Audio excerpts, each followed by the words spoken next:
दूर दराज से पधारे हुए पंडाल में विराजमान समस्त गौ सेवकों को मैं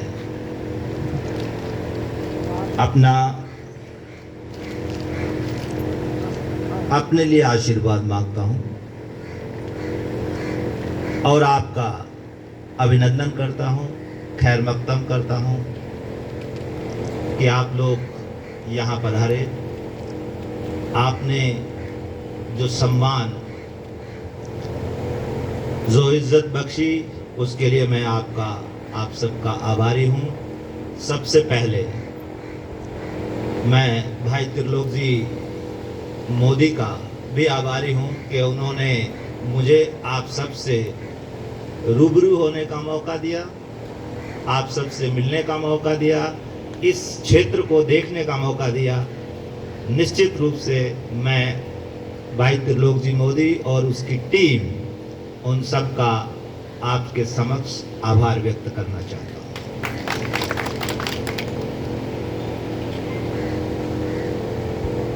मंच पर विराजमान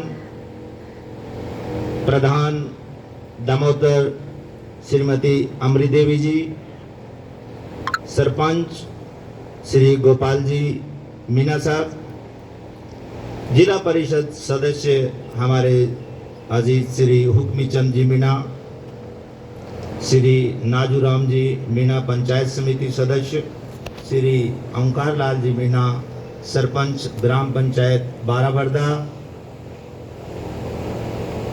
कैलाश जी मीना और श्री अशोक जी राणेचा अध्यक्ष कामधेनु सेना, हमारे मुख्य वक्ता ये अंबालाल जी, श्री अंबालाल जी एंकर, जिन्होंने बहुत बढ़ा चढ़ा के कई बातें कही, तो वो शब्दों के जादूगर भी हैं और उनके जो शब्दावली है वो भी कम नहीं है, और शब्दों के माहिर जो है त्रिलोक जी भी कम नहीं है। मुझे तो इतनी हिंदी आती नहीं है जो इन्होंने संगीत में पिरो के आपको परोस दी है। आप सबका मैं आभार व्यक्त करता हूं। इस पूरे कार्यक्रम में आपका स्वागत है, अभिनंदन।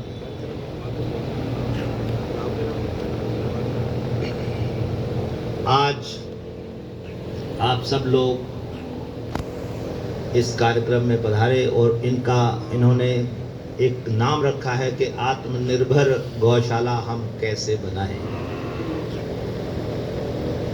आत्मनिर्भर गौशाला बनाने से पहले हम अपनी प्रेम की कुछ बातें करें तो ज़्यादा अच्छा, फिर हम आत्मनिर्भरता की ओर आएंगे।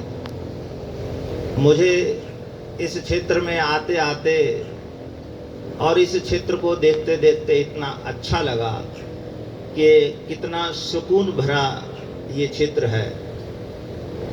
चारों तरफ हरियाली है, बहुत सारा गोवंश इधर उधर सड़कों पर भी घूम रहा है। हमारे किसान भाई बहुत परेशान भी हो रहे हैं, कोई तारबंदी भी कर रहा है, कोई किसी तरह से काम कर रहा है, उनको भी यदा कदा नुकसान होता है। और आप दुर्घटनाओं के बारे में भी अक्सर पढ़ते रहते हैं कि आज किसी गोवंश के साथ में इस तरह से दुर्घटना हुई, किसी गोवंश की आज कार से भिड़ गया। तो सरकार की मंशा इस तरह का जो हमारा निराश्रित गोवंश जो इधर से उधर भटक रहा है उसको गौशालाओं में डालने की है। और जिस तरह से मुझे बताया गया कि पिछले 4-6 महीनों में ही इस गौशाला में गोवंश की संख्या में जिस तरह से बढ़ोतरी हो रही है, निश्चित रूप से ये गौशाला उसके लिए एक बेहतर सोर्स, एक बेहतर आवास दे रही है, एक बेहतर सोच उनको डेवलप कर रही है। उसके साथ साथ में उन्होंने उन गोवंश को एक बेहतर जीवन देने का प्रयास किया जा रहा है। हम अगर हमारे गोवंश को एक बेहतर जीवन दे सकते हैं, उससे बढ़िया कोई चीज़ हो नहीं सकती। आज हम गोवंश के साथ हैं और गोवंश के साथ जो भी कोई रहता है उसको रोग कभी छू नहीं सकता, कभी छू नहीं सकता। मैं अभी एक सादड़ी में जब था तो एक व्यक्तित्व मेरे सामने थे, उन्होंने कहा मैं 76 साल का हूँ। तो हमारी अर्धांगिनी जी बोल पड़ी कि आप लगते नहीं हो कि आप 76 साल के हो। मैं भूल गया आपका अभिवादन करना, सॉरी, मेरे हमनवाज मेरे साथ है तो मैंने उनका अभिवादन किया नहीं है। घर में भी मुझे घुसना है, इसलिए आपका भी अभिनंदन है।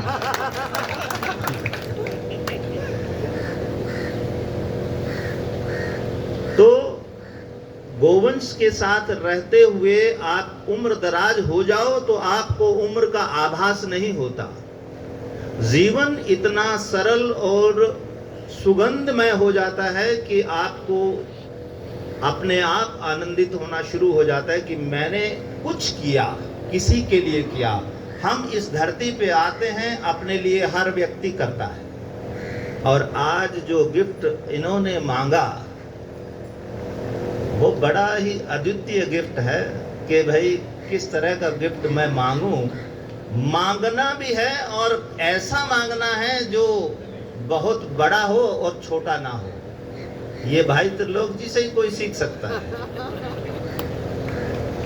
कि मुझे इस गिफ्ट चाहिए। निश्चित रूप से इनका जो वे ऑफ प्रेजेंटेशन था वो अद्वितीय था, इसमें कोई संदेह नहीं। मैं सोच में पड़ गया कि मुझे क्या करना है।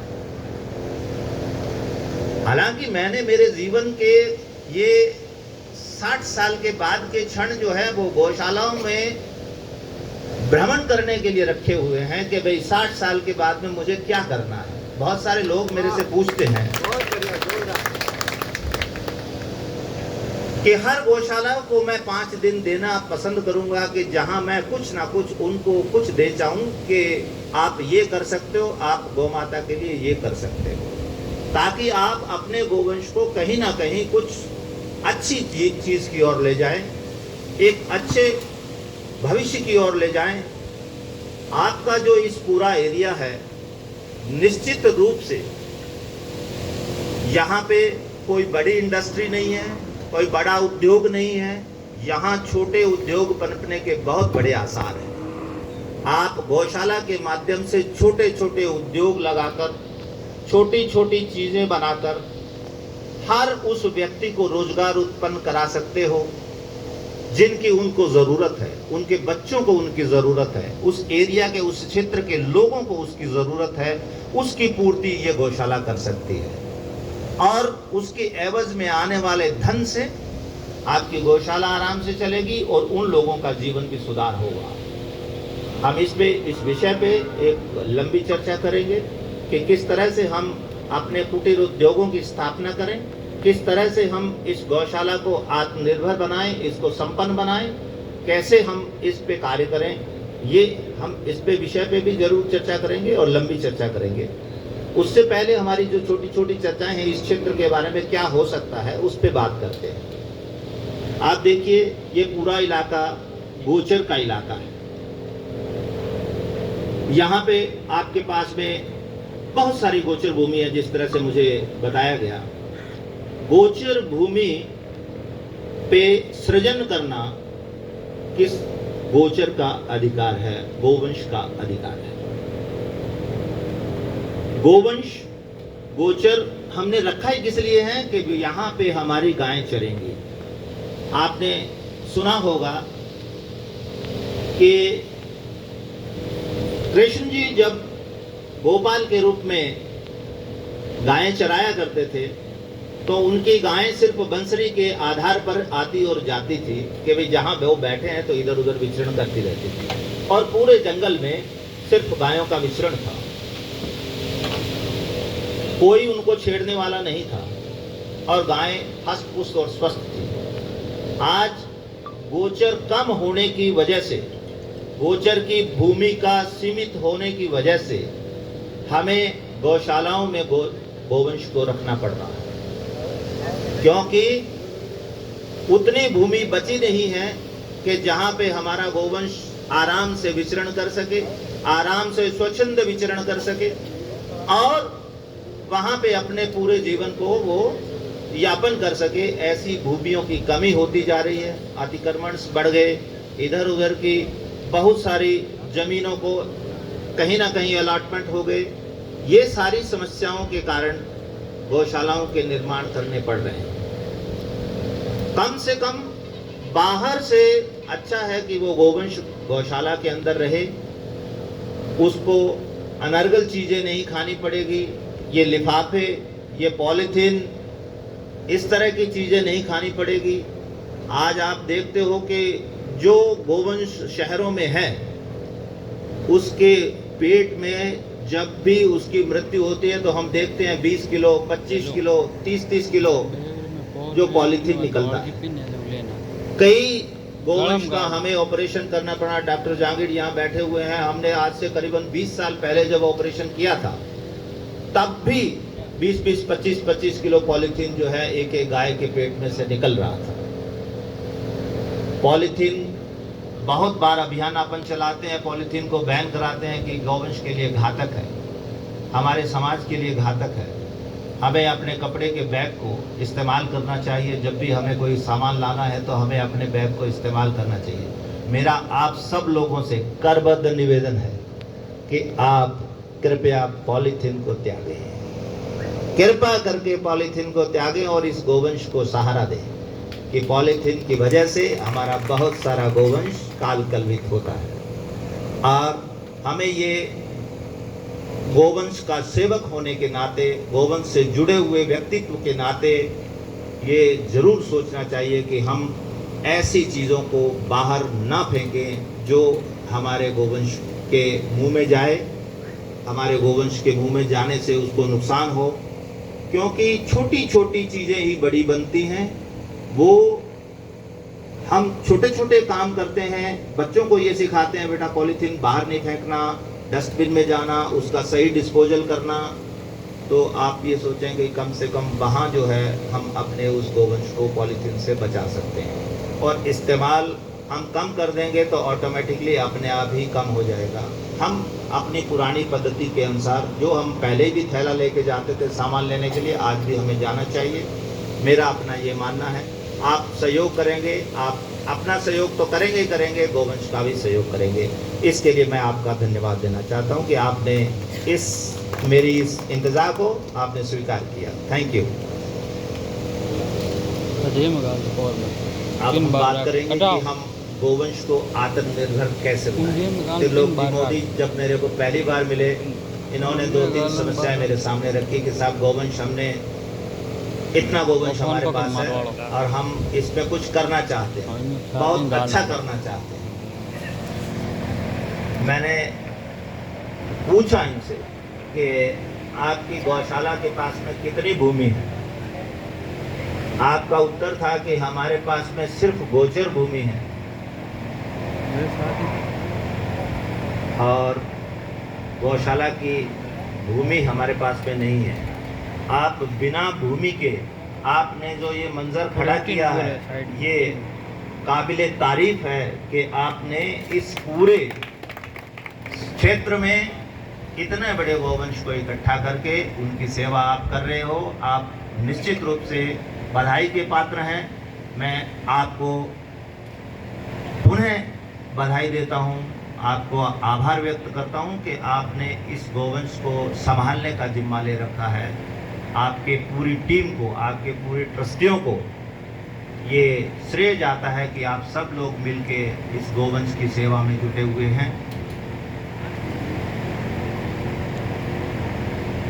अब बारी आती है कि हम गोवंश को कैसे खड़ा करें, कैसे वो खड़ा हो।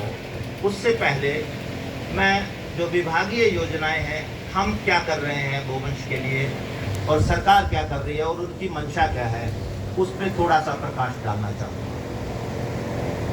सबसे पहले जो समस्या थी वो थी निराश्रित गोवंश के। सड़कों पर जो घूम रहे निराश्रित गोवंश है, उसको हम आश्रय प्रदान कैसे करें। तो 2018 में हमने एक योजना चलाई कि बहुत सारी छोटी छोटी गौशालाएं थी, उनके पास में पैसा नहीं था कि हम उस गोवंश को रहने के लिए घर बना सकें, हमारे पास में उन तूड़ी और जो चारा इकट्ठा करने के लिए घर बना सकें, या जो गोपालक वहाँ पे रहते हैं उनके लिए घर बना सकें, या खेड़ी बना सकें, ऐसे के लिए भी उनके पास पैसा नहीं था। तो सरकार ने एक गौशाला विकास योजना चलाई। गौशाला विकास योजना में हम गौशाला को 9 लाख रुपया देते हैं। 1 लाख रुपया गौशाला को खुद स्वयं अपने खर्चे से उसका वहन करना पड़ता है। तो 10 लाख रुपया से उसका जो है शेड का निर्माण कर सकते हैं, वो चारा गोदाम का निर्माण कर सकते हैं, वो पशुपालक के आवास का निर्माण कर सकते हैं, पशुओं के लिए खेली बना सकते हैं, चारा लिए ठाड़ बना सकते हैं, जो भी आपकी इच्छा हो वो काम वो कर सकते हैं।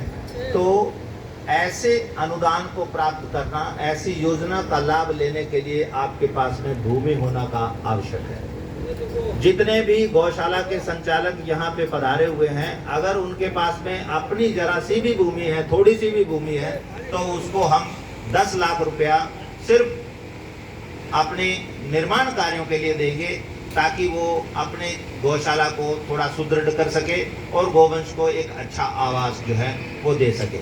जो भी गौशाला संचालक यहाँ पे पधारे हुए हैं, उनके पास अगर अपने गौशाला के नाम पे कोई भूमि है तो वो डॉक्टर नायक यहाँ पे आए हुए हैं, डॉक्टर जहांगीर यहाँ पे आए हुए हैं, उनसे अपना फॉर्म भर के उनको दे दें, सबमिट कर दें, उनकी जो 5-4 आवश्यकताएं हैं वो पूर्ति करा दें, तो हम उसको 10 लाख रुपए तक का अनुदान जो है कंस्ट्रक्शन के लिए रुपए देंगे। इसके अलावा इन गौशालाओं को और आश्रित बनाने के लिए हमने जिले स्तर पर जिला नंदीशाला खोलने का संकल्प लिया। पूरे उदयपुर संभाग में सिर्फ एक नंदीशाला की स्थापना हुई, वो उदयपुर के जो नगर परिषद है उन्होंने स्थापना की। प्रतापगढ़ में नंदीशाला की स्थापना के लिए घोषणा जरूर हुई, अभी तक निर्माण नहीं हुआ, निर्माण कार्य अभी उनका प्रगति पर है या उन्होंने अभी शुरू करना है। तो वो भी प्रयास इसलिए था कि जितने भी नंदी इस इलाके में घूम रहे हैं वो सारे नंदी उनमें समाहित हों, वहाँ जाएं, उस गौशाला में अपने जीवन को सही तरीके से यापन करें और इलाके के लोग भी उससे सुखी हों। इसी क्रम में उस टाइम हमने जिला नंदीशाला को मात्र 50 लाख रुपया दिया था। लोगों का ये कहना था कि साहब 50 लाख रुपए से नंदीशाला का निर्माण नहीं हो सकता, आप इसकी राशि को बढ़ाएं, इसको और बड़ा करें, ताकि जो निर्माण कार्य का जितना भी पैसा लगता है वो सरकार हमें दे।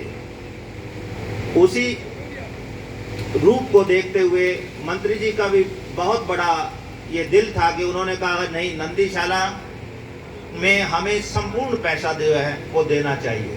तो आज प्रत्येक पंचायत समिति पर नंदीशाला खोलने की घोषणा की गई और प्रत्येक पंचायत समिति को नंदीशाला के निर्माण हेतु 1,57 लाख रुपए देने की घोषणा की गई। आज मुझे यह बताते हुए हर्ष हो रहा है कि 1,57 लाख रुपए का काम उसको कराना है जिस पंचायत में 20 बीघा जमीन उसके पास में होनी चाहिए, और 20 बीघा जमीन जिस गौशाला के पास है वो नंदीशाला का निर्माण कर सकती है। नए व्यक्ति भी इसमें प्रवेश कर सकते हैं जो अपनी संस्था बनाकर अपने क्षेत्र में नंदीशाला का निर्माण कर सकते हैं। 1.5 करोड़ रुपया सरकार ने इसलिए दिया कि ताकि क्षेत्र भर में कोई भी गोवंश गौशालाओं से बाहर ना रहे, उसको एक अच्छी जगह मिले, एक अच्छा आश्रय मिले, ताकि वो आराम से अपने जीवन को यापन कर सके। इसके साथ साथ इन गोवंश को सबसे पहले 9 महीने का अनुदान दिया गया था। सिर्फ नंदीशालाओं को 9 महीने का अनुदान घोषित किया गया था, ताकि किसी भी व्यक्ति को उसको पालने में ज़्यादा कठिनाइयों का सामना ना करना पड़े। उदार दिल के हमारे मुख्यमंत्री महोदय ने करीबन 2 महीने पहले यह घोषणा की कि हम जितने भी गोवंश है गौशालाओं में उसको हम 180 दिन 6 महीने से बढ़ाकर अनुदान 9 महीने किया जा रहा है। तो इसी साल से आप सब लोगों को खुशी होगी जानकर कि हम पूरी गौशालाओं को 9 महीने का अनुदान दे रहे हैं। पहला अनुदान उसका काम शुरू हो गया है और अभी हम जो अनुदान पहला दे रहे हैं 4 महीने का भी देंगे और 5 महीने का बाद में देंगे। तो 4 महीने के अनुदान के प्रार्थना पत्र लगने शुरू हो गए। उसकी तारीख है कि 5 तारीख तक हर गौशाला अपना प्रार्थना पत्र जो है वो आप ऑनलाइन कर दें, जिसमें जो अप्रैल, मई, जून और जुलाई 4 महीने का अनुदान जो है वो दिया जाएगा। और अगले जो 5 महीने हैं उसमें नवंबर, दिसंबर, जनवरी, फरवरी और मार्च, ये 5 महीने का अनुदान इस वर्ष दूसरा अनुदान वहाँ दिया जाएगा। तो 9 महीने का अनुदान जो है वो गौवंश को पालने के लिए सरकार ने उसकी व्यवस्था की है। इतना अनुदान होने के बावजूद भी, इतना सब कुछ देने के बावजूद भी हमेशा हम गोवंश के संचालकों, गौशालाओं के संचालकों को ये जरूर कहते हैं कि आप अपने गोवंश को, अपनी गौशाला को आत्मनिर्भर बनाइए। क्यों कहते हैं? क्योंकि आपको उस दिन गर्व होगा कि हमारी गौमाता जो हमें देती है, हम उसी से ही उत्पाद बना के जो सेल करते हैं, उसी से जो आमदनी होती है, उसी से हमारी गौशाला चल रही है। हमें किसी के अनुदान की, किसी के मांगने की दरकार नहीं है। ये दिन हमारे लिए सबसे महत्वपूर्ण दिन होगा जिस दिन हम इस चीज को खड़ा करेंगे। दानदाता हमेशा दान देगा, उसकी प्रवृत्ति है दान देने की। उसको दान देना है, वो गौशाला को दान देगा ही देगा, निश्चित रूप से देगा। अनुदान हम 100% भी कर दें तो दानदाता दान देना कम नहीं करेगा। उसने दान देना है तो उसके मन की जो भावनाएं हैं, वो मन की भावनाएं को व्यक्त कहीं ना कहीं करेगा, ये आप मान के चले। लेकिन हम गोवंश को कितना सुधार सकते हैं, समाज कितना खराब करके गोवंश आपको देता है और आप उसको पालते हैं और पालकर ये सोचते हैं कि हमारे यहाँ गोवंश बहुत सुखी है और अपने इतिश्री रखते हैं। अभी थोड़े दिन पहले मेरे पास एक रिटायर्ड हेडमास्टर आए, तो वो 10 साल से वो गौशाला चला रहे थे। मेरे से मिले कि डॉक्टर साहब, हमने पूरी अच्छी व्यवस्था कर रखी है, गोवंश को बहुत सुखी है वो हमारा गोवंश, पानी की पूरी व्यवस्था है, चारे की पूरी व्यवस्था है। अनुदान जो आपका मिलता है हमें, हमने उस अनुदान से सिर्फ कंस्ट्रक्शन कराया है, चारा हमारे पास में अबंडेंट आ जाता है। बहुत सारी जगह से लोग जो है दान देते हैं तो इतना चारा हो जाता है कि मुझे चारा खरीदने की जरूरत नहीं पड़ती, और जो पैसा आप देते हो उससे हमने उनकी छाया वाया की पूरी व्यवस्था कर दी। चलो, मैंने कहा बहुत अच्छी बात है गुरुदेव, आपने इतना गायों के लिए किया। फिर वो मेरे साथ गए एक गौशाला में, और उस गौशाला में जब गए तो उन्होंने गौशाला में एक ट्रॉमा सेंटर को देखा कि जो भी गाय घायल हो गई, किसी को चोट लग गई, तो वो ट्रॉमा सेंटर में एडमिट हुई। एडमिट होने के बाद में उसकी खून की जांच, उसके यूरिन की जांच, उसके गोबर की जांच, सारी जांचें की, उसकी एक्सरे करने की सुविधा, एक्सरे किया, सोनोग्राफी करने की सुविधा, सोनोग्राफी हुई, और जो ऑपरेशन करना है तो उसका ऑपरेशन हुआ। और ऑपरेशन किए हुए 50-60 एनिमल उनके पास में इंडोर में भर्ती थे। उन्होंने बताया कि हमने इस गोवंश का जो गोबर है उससे हमने ये वर्मी कंपोस्ट बनाई है। इस गोबर को हमने एक गोबर गैस प्लांट लगाया है, उस प्लांट से जो गैस बनती है उस गैस से हम पूरे गोवंश का जो बाटा है वो बनाते हैं, और इस में जो गोपालक रहते हैं उनको भी गैस जो है हमने इस गोबर गैस से दे रखी है। इसके अलावा हम इतने तरह का गौमूत्र के अर्क बनाते हैं, इतने तरह की हम दवाइयाँ बनाते हैं। इस गोबर से हमने गमले बनाए हैं, इस गोबर से हमने धूप बत्ती बनाई है, इस गोबर से हमने जो है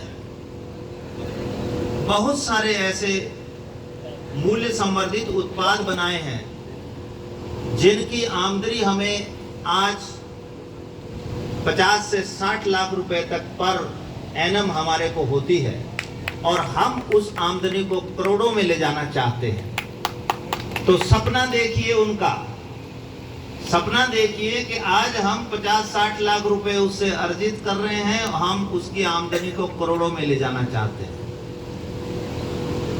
मेरे भाइयों, हमें ऐसे सपने देखने चाहिए जिनके माध्यम से हम कितने लोगों को रोजगार देंगे। हमारे कितने भाई बहन बेरोजगार हैं आसपास में, वो सारे इस गौशाला में बैठकर आपके लिए कुछ ना कुछ उत्पाद बनाएंगे, अपने घर का दिया जलाएंगे, आपको दुआ देंगे और इस गौशाला के लिए कुछ खड़ा कर देंगे। हमें सोच बदलनी है। मात्र छोटी छोटी मशीनों के माध्यम से हम बड़े बड़े काम कर सकते हैं। छोटी छोटी मशीनों के माध्यम से ही हम बड़े बड़े काम कर सकते हैं। पूरे इस इलाके में इतनी बारिश है, इतने पेड़ लगा सकते हैं जिनके माध्यम से आप बहुत सारा चारा, बहुत सारा चारे की जो समस्या है उसका निवारण कर सकते हैं इस गोवंश को पालने के लिए। हम सबका, ग्राम पंचायतों का, हमारे प्रधान, हमारे जितने भी जनप्रतिनिधि हैं, उन सबका ये दायित्व तो पहला बनता है कि हम पर्यावरण को सुरक्षित रखें, संचरित करके रखें, उसको बिल्कुल ऐसा बना के रखें कि वो कोई भी व्यक्ति इस इलाके में आए तो उनको ये लगे कि भी लोगों ने काम किया है, प्रकृति के लिए काम किया है। प्रकृति क्या है? जो पेड़ जितने भी हम लगाएंगे उतना ही हमारे लिए हितकारी होगा। आप देखेंगे कि हमने अगर इस पूरे क्षेत्र में बहुत सारे गोवंश के लिए शेड बना दिए और 4-5 पेड़ लगाए, तो गोवंश कभी भी शेड में जाके बैठेगा नहीं, वो पेड़ के नीचे जाके बैठना ज़्यादा पसंद है, क्योंकि उसको प्रकृति पसंद है।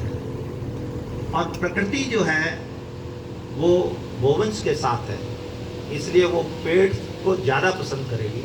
आप पेड़ को के महत्व को इस प्रकार से भी समझ सकते हैं, क्योंकि वो ऑक्सीजन का स्रोत है, शुद्ध वायु देने का स्रोत है।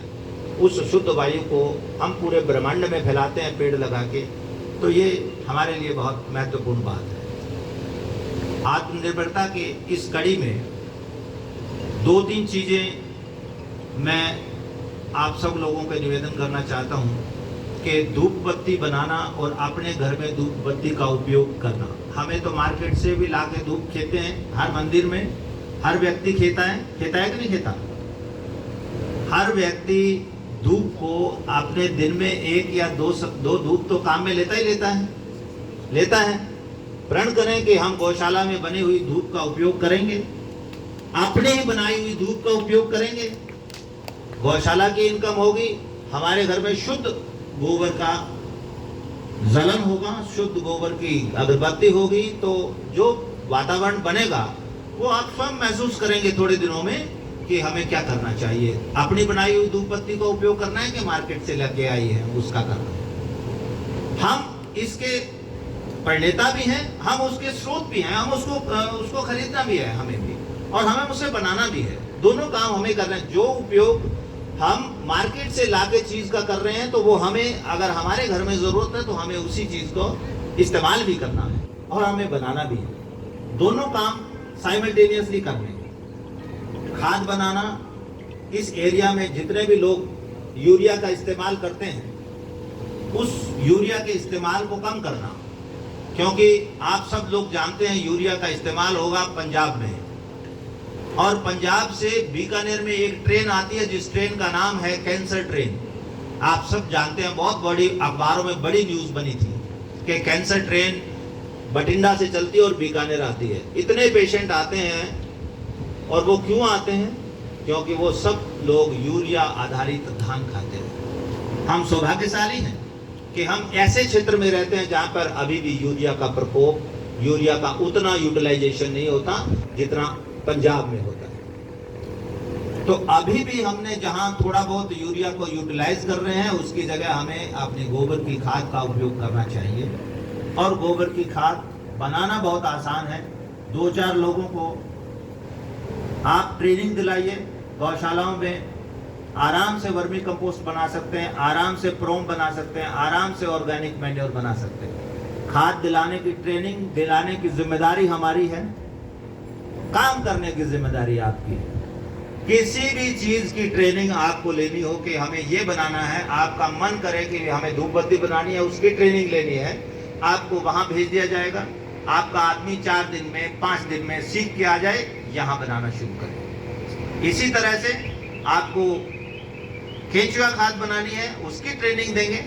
5 दिन 10 दिन की में ट्रेनिंग सीख के आ जाए, यहाँ आपके अपना काम करे। एक एक व्यक्ति, एक एक बेरोजगार व्यक्ति को एक एक काम उठाओ, वो अपना काम करे। जितना भी प्रॉफिट का शेयर हो उसके साथ में एक टर्म्स एंड कंडीशंस तय करे, ताकि उसका भी रोजगार चले और गौशाला का काम भी चले, और वो भी अपना काम जिम्मेदारी से करे। क्योंकि किसी भी व्यक्ति को अगर उससे थोड़ी बहुत भी अर्निंग नहीं होगी तो वो बहुत दिन तक, लंबे समय तक काम नहीं कर पाते। तो हमें उसको भी काम सिखाना है और गौशाला के काम को भी चलाना है। आप इस पूरे इलाके में गोबर के गमले कोई नहीं बनाता होगा, लेकिन गोबर के गमले बनाकर आपने उसमें पौधा लगाया। आप देखोगे कि पॉलीथीन की थैली में आपको वन विभाग से पौधा मिलता है कि नहीं मिलता? मिलता है। आप क्या करते हो? थैली को काटते हो, फिर पौधे को जमीन में लगाते हो, और लगाने के बाद में क्या होता है? पौधा मुरझा जाता है, और 2 दिन 3 दिन तक मुरझाया रहेगा। चौथे दिन, तीसरे चौथे दिन जाके वो फिर अपनी पत्तियां खड़ी करता है। ये क्या हो गया कि पौधे को स्ट्रेस आ गया, आपने उसकी जमीन यहां से बदली और इधर आ गया। अब अगर आप देखें दूसरी तरफ कि आपने गोबर के गमले में पौधा लगाया, आपको क्या करना है? उठा के जमीन में सीधा गमले समेत लगा देना है। वो गमला जो है धीरे धीरे धीरे धीरे खाद का काम करेगा, वो पौधा अपने आप बड़ा हो जाएगा। आपने उस पौधे को स्ट्रेस से बचा लिया, उस पौधे को स्ट्रेस देने से बचा लिया कि पौधे को स्ट्रेस नहीं आया। अगर आप इसको बड़े स्केल पे करते हो, फॉर एग्जाम्पल बहुत सारी ऐसी हमारी बेलें हैं, ऐसे हमारे पौधे हैं जो उनके दिन निर्धारित हैं कि भाई ये 35 दिन में फ्रूट देगा, ये 40 दिन में हमारे को फूल देगा। अगर आपने उसको गोबर के गमले में लगा के और वापस आपने धरती में लगाया, तो वो 40 दिन वाला 35 दिन में ही आपको फ्रूटिंग देना शुरू कर देगा। ये फर्क पड़ता है हमारे गोबर से उस पौधे को लगाने में। तो 5 दिन आपने उसके आपको फ्रूट देने के लिए कम कर दिए। 5 दिन का बहुत बड़ा महत्व है कि 5 दिन आपने रिड्यूस किए, पौधे को स्ट्रेस से बचाया और उसको खाद ऑटोमेटिकली मिल गई। गमले का अपना एक उपयोग है। धूप बत्ती पे अपन ने बात कर ली, इस पे बात कर ली। गौमूत्र आप देखेंगे पूरे गोवंश का गौमूत्र सारा धरती में समा रहा है। हम कोई भी इसका इस्तेमाल नहीं कर रहे। बहुत सारे लोग मेरे को हमेशा कहते हैं, सर गौमूत्र हम इकट्ठा कैसे करें? और वाकई आदमी जब किसी काम को करता है तो मुश्किलें उसके सामने आती हैं। गौमूत्र को इकट्ठा करने के लिए हर व्यक्ति की एक सोच होती है कि मेरे को पक्का जो है ना वो घर बना, उसका नीचे का पक्का बनाएं तब मैं गौमूत्र को इकट्ठा कर सकता हूँ। या जो दुधारू पशु है तो सुबह सुबह जब दूध दूहते हैं तो उस टाइम मैं गौमूत्र को इकट्ठा कर सकता हूँ।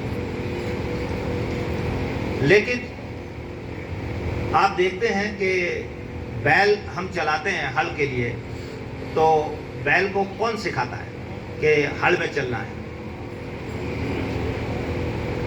गाय जब पहला ब्याने वाली होती है तो दूध उसका निकालना होता है, तो हम 7वें महीने में ही उसके टांगों के ऊपर रस्सी बांध देते हैं। क्यों बांधते हैं? कि भाई तेरे न्याणा लगाएंगे हम, तो न्याणा लगाएंगे तो तेरे दूध दूहने के खूब काम आएगी, तेरे को सहजन हो जाएगी उस टाइम कि भाई आराम से हम दूध निकाल पाएंगे। ऊँट छोटा सा होता है, उस टाइम आप सिखाना शुरू करते हो हल में कैसे चलना है, गाड़े में कैसे चलना है। आप कोई ट्रेनिंग लेके थोड़ी आते हो कहीं से।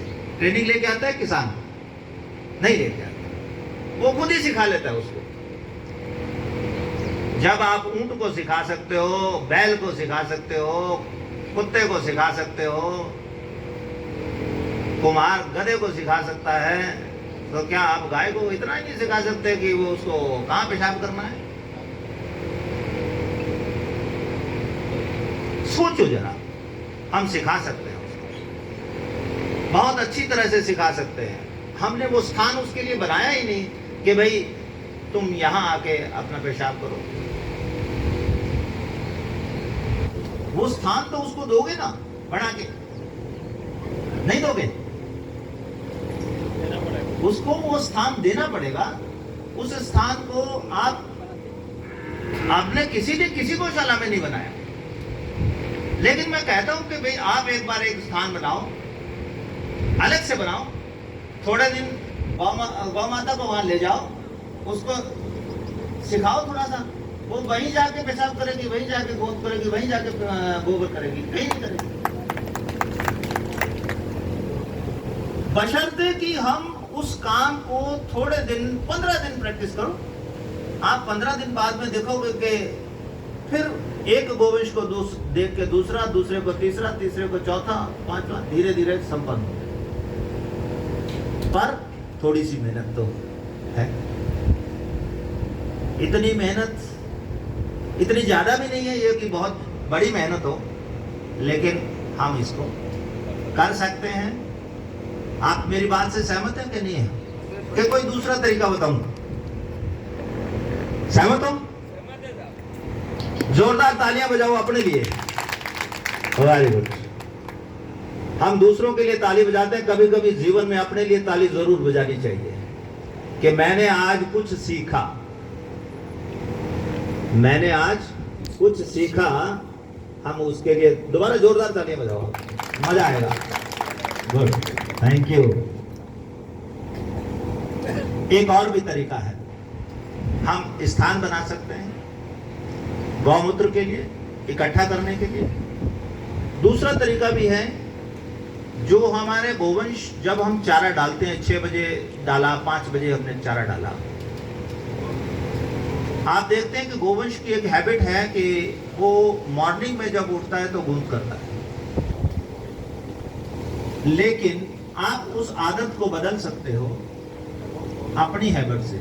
आप एक बार 10 गायें एक साइड में रखो, उनको चारा आपने डाला, गोवंश के हाथ आप फेरते रहिए, 10 मिनट आपने हाथ फेरा, दूसरा गोवंश उस पे हाथ फेरा, आप 10 गोवंश पे आपने हाथ फेरा।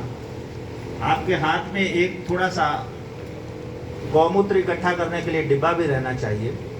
एक हाथ से फेरते रहिए, दूसरे हाथ से गोंद के नीचे आप हिलाते रहिए। 10 दिन करिए, 11वें दिन आपका डिब्बा भरना शुरू हो जाएगा और गोवंश आपका इंतजार करेगा कि कब मेरा मालिक मेरे पास आएगा और मुझे गोंद करना है। आपको पूरे गोवंश से आप गौमूत्र इकट्ठा करके अपने ड्रम में भर सकते हैं।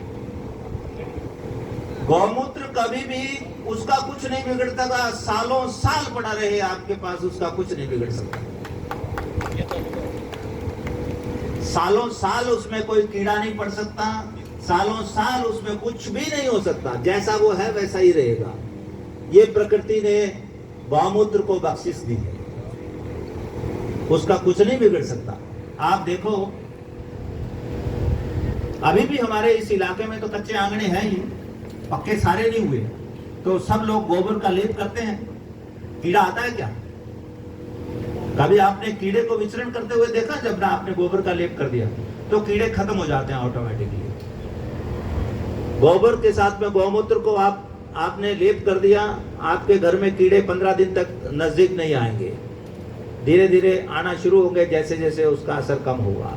सिमिलरली आप कोई भी फसल बोते हो, रोग आने से पहले आपने उस पर गौमूत्र का छिड़काव कर दिया, आपकी फसल पे कोई भी रोग नहीं आएगा। पैसा लगा क्या आपका? नहीं। आपका कोई पैसा लगा? नहीं। पर हम क्या करते हैं, हमारा जब तक पैसा नहीं लगता हम उसको थोड़ा, हमारा दिल ग्वारा नहीं करता कि यार पैसा तो लगा नहीं है, तो हम कैसे करें इसको? मेरे पास में बहुत सारे लोग आते थे। एक वाकया आपको बताता हूँ। छत्तीसगढ़ में मेरी पोस्टिंग थी लॉन्ग बैक 1993 में। एक व्यक्ति आया बहुत परेशान, बहुत दिनों से उसने कोई 10 चिकित्सकों से इलाज कराया, उसकी गाय ठीक ना हुई। शिकायत क्या थी कि साहब मेरी गाय जब उगाड़ी करती है तो वो झाग उसमें इतने आते हैं कि वो ठान भर देती है, इतने झाग आते हैं। ये बीमारी थी उसकी। बीमारी का पता लगा, मैंने उसको एक पर्ची लिख के दी। मैंने कहा यार तू ऐसा कर, ये एक दवाई लेके आ। वो 20 रुपए की दवाई थी। दवाई लेके आ और इसको 5 दिन खिला, फिर असली दवाई बाद में देंगे आपको। वो लेके आ गया, उसने 5 दिन दी, वो ठीक हो गई। दोबारा आया, सर को असली वाली दवाई दो। मैं क्या, वही थी असली वाली। 20 रुपए में तुम्हारी दवाई वो ठीक हो गई। तो वो उसको यकीन नहीं हुआ इस बात का कि नहीं सर आपने कहा था मैं असली वाली दवाई तो बाद में देंगे, ये वापस दोबारा ना हो जाए। मैं कहा तो ये 20 रुपए वाली एक बार और ले जा, दोबारा दे देना। मतलब किसी को 10 रुपए की 5 रुपए की दवाई दे दो तो उसको ये यकीन नहीं होता कि मेरा जानवर ठीक होगा कि नहीं होगा। उसको दूसरी तरह से समझाना पड़ता है, भाई ठीक होगा, तेरे को असली दवाई बाद में देंगे, तो ये ले जाए, इस बार एक बार ठीक करा। मतलब ये हमारा सोचने का तरीका है। हमें इस सोच को बदलना होगा कि मेरा पैसा तो लग नहीं रहा, मैं गौमूत्र या क्यों छिड़कूं, है ना। लेकिन गंगानगर, हनुमानगढ़, पंजाब, यहाँ के लोग इस चीज को समझ चुके हैं, क्योंकि उनका पेस्टिसाइड छिड़कने पे पैसा लगता है। अब इतना पैसा लगता है कि उनकी हालत खुद की खराब हो जाती है कि यार इतनी दवाई, महंगी दवाई खरीदें कैसे। वो लोग गौमूत्र का प्रयोग भरपूर तरीके से कर रहे हैं। लेकिन अभी हमने उतना पेस्टिसाइड का यूज इस इलाके में किया नहीं है, इसलिए यहाँ फसल को बचाने के लिए आपको महीने में एक बार उसका स्प्रे करना है। 3 महीने की फसल होती है, 3 बार स्प्रे करो, आपके एक भी रोग नहीं आएगा। तो इतना सा काम करने में हमें क्या करना है, कुछ भी तो नहीं करना। तो गौमूत्र का स्प्रे करने से किसान को आपको प्रेरित करना है कि भी आपको गौमूत्र का इस्तेमाल करें, और इसके बदले में, गौमूत्र के बदले में तुम जो भी चारा होगा तो हमारी गौशाला में डाल देना। इतना सा तो काम करना है। हमारा काम क्या है, हमें चारा चाहिए, गोवंश के लिए है, उनका पेशाब हमने उनको दे दिया। तो पहले यही आदान प्रदान हुआ करता कि चीज के बदले में चीज मिलती थी, उसके अलावा कोई व्यापार नहीं था। ये पैसे का व्यापार कब शुरू हुआ है? पहले तो यही था कि भैया आपके पास गेहूं है, मेरे पास गुड़ है, तुम गुड़ ले जाओ, मैं घी ले जाता हूं, हो गया काम। तो जो किसान के पास नहीं है वो गौमूत्र आपने दे दिया, जो किसान के पास चारा है वो आपने ले लिया, दोनों का काम हो गया। इसी प्रकार से गौमूत्र के बेहतरीन उपयोग हैं, पर इसको हमें इकट्ठा करने की प्रवृत्ति को प्रबल करना होगा। गोबर को मूल्य संवर्धित उत्पाद आपको बनाने होंगे, तभी हमारी गौशालाएं, हमारे पूरे इलाके के गोवंश को हम संरक्षित कर पाएंगे, उनको सुखी रख पाएंगे। जब तक किसान को गोबर का दाम नहीं मिलेगा, गोवंश सुरक्षित नहीं रहेगा। जिस तरह से दूध का दाम मिलता है फार्मर को, इसी तरह से गोबर और गौमूत्र का भी दाम उसको मिलना चाहिए, जिससे वो इस गोवंश को रखने में इच्छुक हो, इस गोवंश को पालने में इच्छुक हो। वो तभी होगा जब हम इसके मूल्य संवर्धित उत्पाद बनाने के यहाँ से शुरू करेंगे। तो हमारे पास में गोबर की कमी होगी कि यार हमें उत्पाद इतने बनाने हैं, आसपास के फार्मर से भी हमें गोबर खरीदना पड़ेगा। तो जब हम फार्मर से गोबर खरीदेंगे इसी केंद्र में, तो फार्मर भी संपन्न होगा कि नहीं होगा। तो हमें ये अलख जगानी है कि हम अपनी गौशाला में विभिन्न प्रकार के उत्पादों का निर्माण करें, ताकि हम क्षेत्र के जितने भी लोग हैं, जितने भी पशुपालक हैं, जितने भी गोपालक हैं, उन गोपालकों से गोबर को क्रय करें, यूरिन को क्रय करें। उनके पास 1-1, 2-2 गोवंश है तो वो आसानी से गोमूत्र इकट्ठा कर लेते हैं, आसानी से आपके केंद्र तक ला सकते हैं। आप फार्मर्स को जितना उसको चाहिए उतना दे सकते हो। तो हमें इस व्यवस्था को कायम करना है। इस व्यवस्था को हम सही तरीके से बना पाते हैं, निश्चित रूप से हमारी गौशाला आत्मनिर्भर होगी। होगी कि नहीं होगी? क्या आप मेरी बात से सहमत हो? बिल्कुल है साहब, बिल्कुल है। इसलिए हमें इस और प्रयास करना चाहिए कि हम गोबर के, गौमूत्र के मूल्य संवर्धित उत्पाद बनाएं। इसके साथ साथ हमें अपने गोवंश को उन्नत बनाना भी है, इसकी नस्ल को भी सुधारना है, ताकि इससे हम अच्छा दूध प्राप्त कर सकें। ये भी हमारी एक जिम्मेदारी है कि हम अच्छा गोवंश पैदा करें। जो समाज ने जिस गोवंश को नकारा बना दिया, जिस गोवंश को अनुत्पादक बना दिया, उसको उत्पादक बनाना भी हमारे इस केंद्र का दायित्व है।